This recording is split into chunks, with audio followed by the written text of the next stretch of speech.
बचपन से हमें बताया जाता है कि इमोशंस को कंट्रोल करना है। हमें बताया जाता है कि इमोशंस को एक्सप्रेस करते हुए सोच के समझ के एक्सप्रेस करना है। बट हमें ये नहीं बताया जाता कि इमोशंस को अंडरस्टैंड और एम्ब्रेस करने की पावर क्या है। इसीलिए आज will be talking about developing emotional strength. अस्सलाम वालेकुम and welcome to another episode of I don't know with Saad. आज हम बहुत इंपॉर्टेंट टॉपिक पे बात कर रहे हैं, इमोशनल स्ट्रेंथ। एंड बुनियादी तौर पे मेरे ख्याल में हमारे एजुकेशन सिस्टम के अंदर, हमारी ह्यूमन डेवलपमेंट प्रोसेस के अंदर जिस चीज़ की सबसे ज़्यादा कमी है वो है डेवलपमेंट ऑफ इमोशनल कोशेंट। हम लोग इमोशनली इंटेलिजेंट नहीं हैं और उसकी वजह यह है कि हमने कभी भी उसको ज़रूरी नहीं समझा अपने लर्निंग प्रोसेस के अंदर इनकलकेट करना। और उसकी एक और वजह यह है कि इसका कोई भी ओनर नहीं है, इस स्ट्रीम का कोई भी ओनर नहीं है। Parents, teachers, administrators, policy makers, there is not a single person जिसने पहले इसकी ओनरशिप ली हो। Now it has become an important phenomenon after COVID because everybody has understood how important it is for your mental and physical health कि आप emotions को understand कर सकें और उन्हें प्रोसेस कर सकें सही तरह। सबको ये समझ आई है कि ये एक ऑटोमेटिक सिस्टम शटडाउन है। सो इमोशनल स्ट्रेंथ कैसे डेवलप की जा सकती है, कौन से दो फेजेस हैं जो बड़े इंपॉर्टेंट है। I think one of the first things that guarantees कि आप इमोशनल स्ट्रेंथ की जर्नी के ऊपर हैं वो है your ability to identify, recognise and understand emotions. क्या आप इमोशंस को आइडेंटिफाई कर सकते हैं? क्या आप अपनी सैडनेस और एंगर के दरमियान डिफरेंशिएट कर सकते हैं? क्या आप अपनी फ्रस्ट्रेशन को नाम दे सकते हैं? बुनियादी तौर पर आप ये अगर कर सकते हैं तो फिर आप बहुत लकी हैं, क्योंकि दुनिया में बहुत कम लोग हैं जो ये एबिलिटी डेवलप कर पाते हैं कि उनका सेल्फ चेकिंग मैकेनिज्म और सेल्फ अवेयरनेस इतना स्ट्रांग होता है कि वो पॉइंट आउट कर सकते हैं कि वो किस इमोशनल स्टेट के अंदर एग्जिस्ट कर रहे हैं। और ये बहुत आसान है, इसको डेवलप किया जा सकता है। You just need to have a better relationship with your self and understand the triggers जो कि आपकी इमोशनल स्टेट को कॉज करते हैं। तो understanding of the triggers is very very important. जो दूसरा फेज है वो बिल्कुल स्ट्रेट फॉरवर्ड है कि आपने अपनी इमोशनल स्टेट के साथ कोप कैसे करना है। और इसमें स्पेशल इंग्रेडिएंट है हेल्दी मैनर में कोप कैसे करना है। So it is very important to develop healthy coping mechanisms so that you don't end up causing harm to yourself, but you come out of your emotional state in a very positive manner. और आपकी surrounding भी उस positivity से influence हो सके, ना कि आपकी नेगेटिविटी जो है ना सिर्फ आपके लिए बल्कि आपके आसपास वाले लोगों के लिए भी हार्मफुल हो। सो सबसे पहले जब हम बात करते हैं आइडेंटिफिकेशन की, रिकग्निशन की, अंडरस्टैंडिंग की, तो जैसा कि मैंने कहा कि नंबर वन आपको पता होना चाहिए ट्रिगर्स क्या है। वो क्या चीज है जो आपके एंगर को ट्रिगर करती है, वो क्या चीज है जो सैडनेस ट्रिगर करती है। नंबर टू, उसकी validation, accepting, acknowledging in which state you are. And also आप अपने जो आपके दोस्त है, बाप है, आपके रिश्तेदार है, आपके भाई बहन है, आप जिससे भी क्लोज हैं, आप उनको भी ये वैलिडेशन दें। अगर आप उनको गुस्से में देखते हैं या वो आपसे क्रूशल कॉन्वर्सेशन कर रहे होते हैं और आपको लगता है वो इमोशनल हो रहे हैं उसके अंदर, तो understand and acknowledge that. For instance, saying simple sentences such as I know you are angry and it makes complete sense to me that you are. So अगर आप सिर्फ इन जुमलों से शुरुआत करेंगे तो आप उस बंदे की इमोशनल स्टेट को एक्नॉलेज कर रहे हैं और उसको वो कंफर्ट दे रहे हैं, एक सेफ स्पेस क्रिएट कर रहे हैं। और आप उसको ये बता रहे हैं कि आप उसके इमोशन को और उसकी बात के दरमियान के कनेक्शन को समझ पा रहे हैं, ना कि अफेंड हो रहे हैं या उस पर रिएक्ट करने लगे। राइट? तो आप वो सेफ स्पेस क्रिएट कर रहे हैं। यही सेफ स्पेस आपको अपने लिए भी क्रिएट करनी है। यही सेफ स्पेस आपने अपने आप को भी देनी है जब आप गो थ्रू कर रहे हो इमोशनल स्टेट के साथ, राइट? तो number one, validation, very important. Specially जब आप छोटे बच्चों से डील कर रहे होते हैं तो उनको वैलिडेशन दें, उनके लिए नॉर्मलाइज करें the whole process of understanding and accepting your emotional state. And number two, आप हेल्दी वे के अंदर वो कर सकें। So model healthy coping mechanisms. For example, अगर आप एक सपोर्ट नेटवर्क के करीब है, उसका पार्ट है, तो उसको यूज करें। अगर आप अपने यहाँ कोई काम कर रहे हैं तो प्लीज उस काम को छोड़ दें और अपनी इमोशंस को टाइम दें। Sit in a quiet corner, talk to yourself.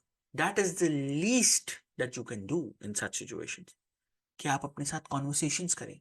Seat in a corner, talk to yourself, acknowledge your emotional state, and let that be the beginning of a healthy relationship around emotions. Number two, आप अपने किसी friend से बात करें। You're not able to process it yourself? Talk to your friend. Please normalize asking for help. आपको ये पता होना चाहिए कि किसी से मदद मांग के आप कोई गलत बात नहीं कर रहे। You are actually helping yourself go through a tough phase, and that's completely fine. That is why you have friends. You don't have friends just for happy moments. You have them for tough ones too. Number three, अगर आपके पास कोई दोस्त नहीं है तो किसी mentor से बात करें। Seek support through your network. If you're not part of any group, talk to someone who can mentor you, guide you. At all times, please make sure that you are modeling positive, healthy ways of coping through the emotion, not just for yourself, but for people around you. And again, I would emphasize, you have to do it, especially if you have young children at home. जब वो आपको देखेंगे कि आप उस state के अंदर burnout पे बर्नआउट नहीं हो रहा आपको, बल्कि you are giving yourself space, आप अपने आप को एक, you are not being torn apart by that emotional state, and you are not just burning through that fire. आप अपने आप को टाइम दे रहे हैं, आप सेल्फ कंपैशन जो है एक्सरसाइज कर रहे हैं, आप अपना ख्याल रख रहे हैं, आपका कोई पॉजिटिव वे है कोप करने का। यही चीज आपने अपने सराउंडिंग में लोगों को भी कहना है, उनको मॉडल करके दिखाना है। फिर जब आप मॉडल कर रहे होते हैं ये सब कुछ, तो उसमें भी कुछ टिप्स एंड टेक्निक्स हैं जिससे आप हेल्प ले सकते हैं। जो एक चीज बहुत ज्यादा मेरे लिए काम करती है वो है pause and breathe. Dissociate yourself, disengage yourself from your surroundings immediately. Sit in a quiet corner and breathe. Pause. दुनिया बिल्कुल भी तबाह नहीं होगी अगर आप 5 मिनट के लिए अपना ख्याल रख लेंगे। सो प्लीज एक कॉर्नर ढूंढें, बैठें, ब्रीथ करें, take deep breaths, talk to yourself. Talk to yourself like you would talk to a friend. So अपने से बात करें, समझने की कोशिश करें, अंडरस्टैंड करें अपनी कंडीशन को। जो हम सेल्फ कंपैशन की बात कर रहे हैं, सेल्फ कंपैशन क्या है? You have to have positive affirmations for yourself. तो स्टार्ट जर्नलिंग। अपने ट्रिगर्स को, अपनी कॉजेस को, अपनी इमोशनल स्टेट को जर्नल करना शुरू करें, आइडेंटिफाई करना शुरू करें, so that it is not a futile exercise of going through it once, बल्कि next time भी जब आप कर रहे हो तो आपको पता हो, you have your homework done and you should know how to process it, how to be comfortable with that situation the next time. There are other ways of showing self-compassion too. Journaling is one, listening to music, going for a walk, spending time in nature, ये तमाम examples हैं healthy coping mechanisms के। There's another thing that would help.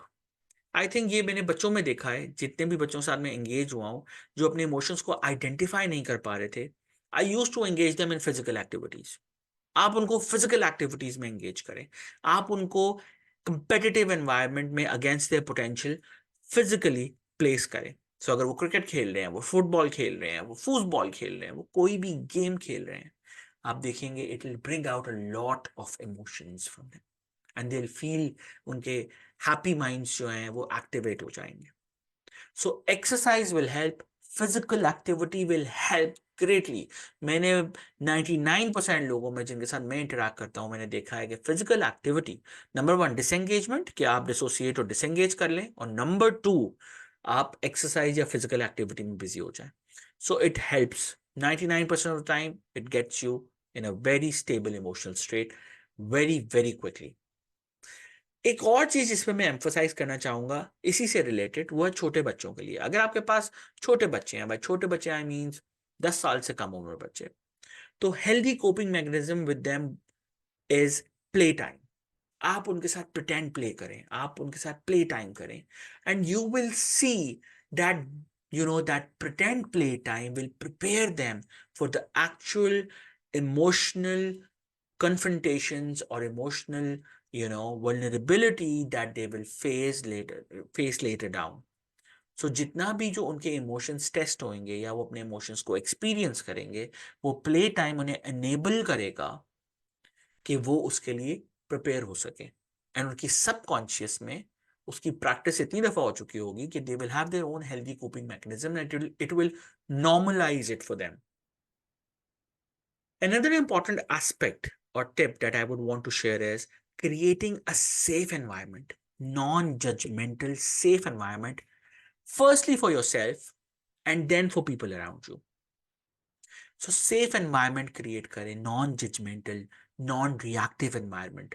If one person is in an emotional state where they are venting out, or the emotions are hurtful to another person, then आप उसको इतना safe space दें कि वो उसके emotions के outburst पे react करने के बजाय आप कुशन कर सकें, उसको एक सेफ लैंडिंग दे सकें. And yes, once that state has passed, I am 100% sure कि वो ज़्यादा रिसेप्टिव होंगे for feedback and making sure कि आगे वो ऐसी इमोशनल स्टेट से बेटर कोप कर सके. सो ज़रूरी नहीं है जब वो एक इमोशनल स्टेट में हो, उससे गो थ्रू कर रहे हो, तो आप उसके ऊपर ही फीडबैक वहीं पे दे दें. Like I said in one of the previous videos, timing matters, right? So safe environment create करें. और बच्चों के लिए खास तौर पे जो मेरी बोनस टिप है, अगर आपके घर में बच्चे हैं तो उनके लिए I have this tip. On one hand increase the play time, physical activities, और दूसरे एंड पे प्लीज उनका स्क्रीन टाइम कम से कम करें. Because when they are watching the screen, वो किसी और को एक एक्सपीरियंस से गुजरते हुए देख रहे होते हैं, मगर वो उसको खुद फील नहीं कर पाते. While screen time is good for learning a lot of different things, मगर जब बात आती है इमोशनल स्ट्रेंथ की, देन आई रिकमेंड कि आप उनका स्क्रीन टाइम लिमिट करें, और इमोशनल स्ट्रेंथ के लिए आप उनको रियल एक्टिविटीज में, फिजिकल एक्टिविटीज में, रियल लाइफ में, प्रैक्टिकल चीजों में इन्वॉल्व करें, for them to get a taste of feeling emotions, experiencing them, and then developing their own personalized coping mechanisms. Please understand that emotional strength का जो journey है वो एक प्रोसेस है, वो एक डेस्टिनेशन नहीं है. इसमें माइलस्टोन्स को सेलिब्रेट करें, छोटी छोटी चीजों को सेलिब्रेट करें. ऐसा नहीं हो सकता कि आप, ये एक किताब नहीं है जिसका आपने हर सफा पढ़ लेंगे. There are things that are always going to challenge your emotions, challenge your coping mechanisms. Just be prepared to actually learn to navigate through. जैसा कि मैं मानता हूं एजुकेशन का काम आपको ये सिखाना है कि how to educate your self again and again and again. I hope you like this video. If you like it please do share your reviews. If you don't like it तो फिर तो बहुत जरूरी है कि आप अपने रिव्यूज शेयर करें. Till next time, take care, अपना ख्याल रखें. अल्लाह हाफिज.